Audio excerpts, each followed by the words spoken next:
Let's talk about being counted out. That feeling when the world, an expert, maybe even your own body tells you you're done, finished. But what if all that doubt, all that rejection, what if that could become the very fuel you need to do something impossible? I mean, really think about it for a second. Have you ever had someone just look you dead in the eye and say, nope, you're not strong enough, not smart enough, you just don't have it? If you've ever felt that sting, man, this story is for you.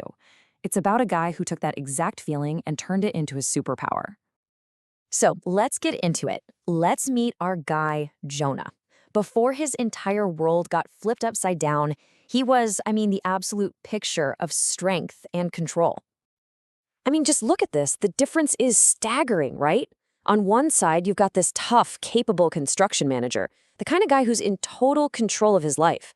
And on the other, a patient, a prisoner, trapped in his own body, wiped out, fatigued, just struggling to get through the day. It was a complete and total betrayal from the inside out.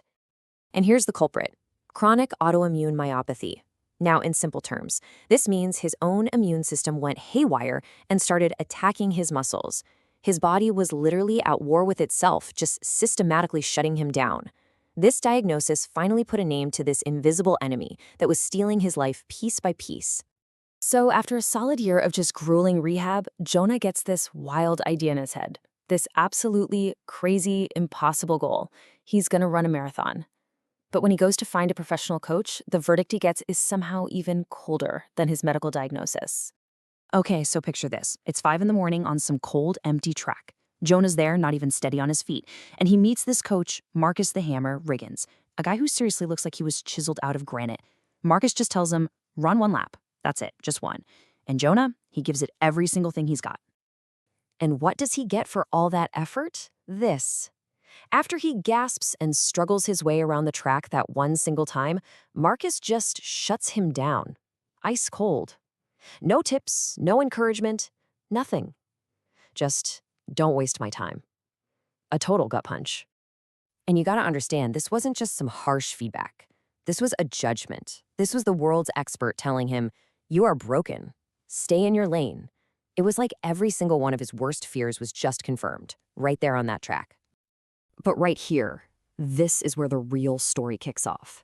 Because back in his apartment, that despair, that humiliation, it starts to curdle into this white-hot rage. Who the hell was Marcus to decide his finish line? And in that one moment of pure, stubborn defiance, he laces up his brand new running shoes for the very first time. Look, he didn't have some fancy training plan. He didn't have a coach cheering him on. The only thing he had was that anger and a whole lot of stubbornness. So he started to build his own foundation from absolute scratch, one painful, agonizing minute at a time. And this was the grind. He wasn't tracking miles. His victories were measured in lampposts at the local park. Day 1, he ran for just 60 seconds. That's it. By week 4, he made it to the 3rd lamppost. But that slow, brutal progress, it was real. And get this, by month 3, he somehow pushed himself to an incredible 10-mile run. But yeah, it wasn't some smooth ride to victory, not at all. He hit walls, and he hit them hard. One day, he just completely collapses on a park bench, totally spent, sobbing, absolutely convinced that Marcus had been right all along, that he was just a fool chasing an impossible dream. Then, right there, at his absolute lowest point, this old man walking his dog sits down next to him and drops this incredible piece of wisdom. He tells Jonah that the first 20 miles of a marathon, that's just the price of admission. The real race, the one that actually matters, is the war you fight in your own head when every part of you is screaming to just quit. So, just as Jonah is starting to believe, just as he's finally tasting some real progress, his body betrays him all over again. A totally devastating setback comes along and threatens to erase everything he's worked for. Remember this number. He had fought tooth and nail to get to 10 miles. 10. That number wasn't just about distance, it was hope. It was proof that he was actually doing it. And then this.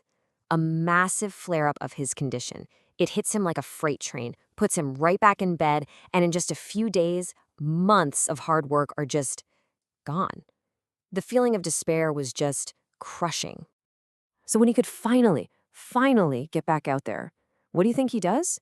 He starts over, all the way from the beginning. Can you even imagine the mental strength it takes to go from running 10 miles all the way back to just one single minute? From that point on, the training wasn't really about his body anymore. It became a psychological war. He had to learn to tell the difference between the voice of his disease and the voice of his own spirit.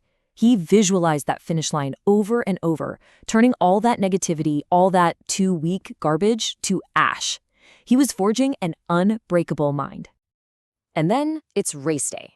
The energy at the starting line is just electric. Jonah's surrounded by all these elite runners. He even spots Marcus in the crowd, who just gives him this look.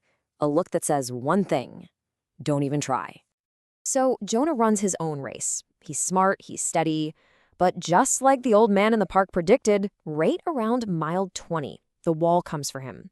His legs cramp up, that bone-deep fatigue crashes over him, and his body just starts to give out. The real race, it had just begun. And at his absolute lowest moment, guess whose voice starts screaming in his head? Yep, Marcus's. The doubter. All that poison comes roaring back, and for just a second, Jonah thinks about quitting. He's this close. But then another voice cuts right through all that pain and noise. It's his sister, Maya, screaming her head off from the sidelines. And her belief in him, that one voice, it's the final shot of adrenaline he needs to just keep moving forward. And he does it. He crosses that finish line. It's not pretty, it's not a sprint, it's this agonizing, painful shuffle, but he crosses it. And as they place that heavy metal around his neck, he looks up and sees Marcus.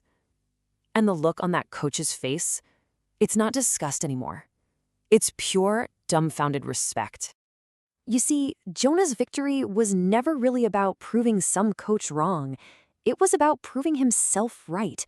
He found out that real strength, true strength, it's not in your muscles. It's in the part of you, the spirit that just refuses to be broken no matter what. Kind of makes you wonder, what race is out there waiting for you to start?